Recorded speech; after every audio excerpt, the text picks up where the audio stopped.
I'm on the south side of Crete, in a small town called Koros Fakion. It has beautiful beaches, warm, clear water, and a mountain range that you could stare at for hours. But that's not why I'm here. I came for the Ghost Army.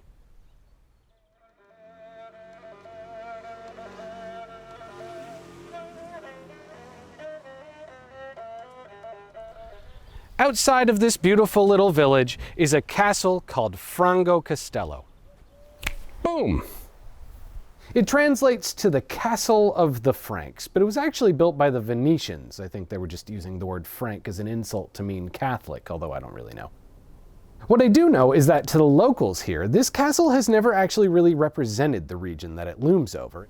There's even a story that during its construction, a group of 6 brothers would sneak in at night and demolish what the Venetians had built during the day. They would tear the castle down brick by brick until those foreigners eventually hung them for it. I'm not sure that's actually true either, granted, but it could be. And the fact that that story has existed for that long, at the very least, gives us some insight into the local attitudes towards this castle. To put it simply, they don't like it. But love it or hate it, no ruler lasts forever, and in the 1600s, new foreigners would arrive to claim these stones, the Ottomans of Anatolia. And like those Venetians before them, they would build up these defenses as a way of cementing their rule over these otherwise forgotten folk, their giant display of power to say, "We own you, don't fight back." But I suppose this is Greece, and as overt as that specter of death might seem, you know they just didn't take it. Rebellion after rebellion rose up like flames, and each would be crushed more viciously than the last. Even here in this sleepy little village, far from the capital beyond those mountains, that purge of violence would repeatedly find its way to their doorstep, all the way to this tiny castle of Frango Castello. Rebellions like in 1770, when Cretan hero Daskaloggianus, yes, I know I'm saying that wrong, would make his last stand, attempting to hold its walls until the promised Russian support would arrive to save them. But those Russians had lied to him. They hadn't even left their harbor. And so, like some ancient Greek myth, he would surrender in the hopes of saving his men, be taken to the capital, and flayed alive. There, his skin would be torn from his screaming body in front of an Heraklion crowd, in front of his brother. He would give everything for the freedom of Crete, all the way down to the bone. And just like the castle he could not keep, his unthinkably violent death became just another way for those Ottomans to say, "We own you, don't fight back." But again, these are Greeks.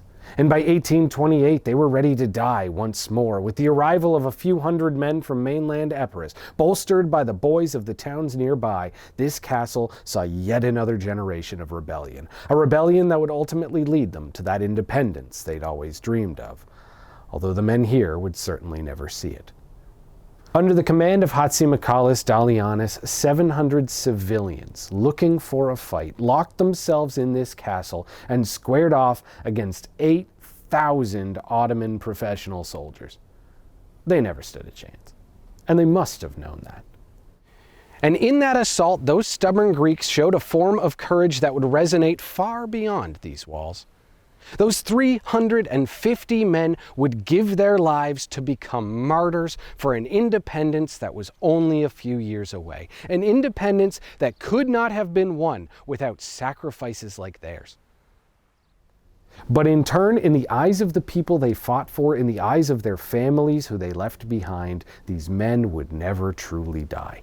They would rise back as ghosts again and again forever, for nearly 200 years since. If you ask the people who live here, they'll tell you that those men have returned to this castle every year, forever protecting these tiny little villages from the foreigners who would call themselves king.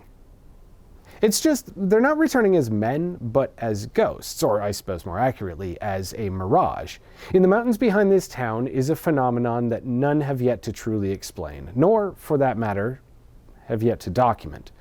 It's something that the local people call the Drossolites, which, if pronounced correctly, would translate to dew shadows. They say that when the conditions are perfect, When the air is humid and the sea is calm, when the sun rises in the right spot at the right time, at the right angle, for just a few short minutes in the morning, a mirage will appear to dance across that mountain. Apparently, it's a mirage that looks incredibly similar to soldiers in black marching down from the hills. Soldiers that locals will tell you are the ghosts of those men from all those years ago. Ghosts that some will claim only appear on the day those men died. And as with most tall tales, the longer this story gets told, the taller the tale seems to get. There are those who will tell you that when they come down from the mountain, the shadows will walk all the way past you, past the castle and down to the water. That the soldiers are so real that they even scared off an 1890 attempt by the Ottomans to reinvade. That it sent their soldiers fleeing in fear from this ethereal rebel army. They even go so far as to claim that it fooled the Nazis. The legends here tell of a new invader shooting wildly into the hills, terrified by the men in black coming to destroy them. As if Dalianus himself had returned again to martyr for his people in this horrible new war. Which is a cool story, but it's almost certainly not true. In fact, it's kind of hard to say that this mirage even exists at all. Nobody's ever filmed it. Nobody's ever taken a picture of it. It's just a story that people hear say. And that naturally raises some questions to the veracity of it. You would figure that something so important to the local culture, somebody would have filmed it by now. Or at least taken a picture, something. But that said, even with that shadow looming over it, I don't personally actually disbelieve that this exists. Although I suspect that an 8-minute dance in the morning Mountain Dew probably did not scare off the SS.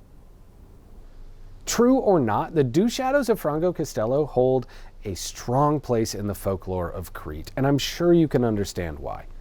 There are songs sung about it, restaurants named for it, and videos like this one will no doubt remember it as important for generations to come.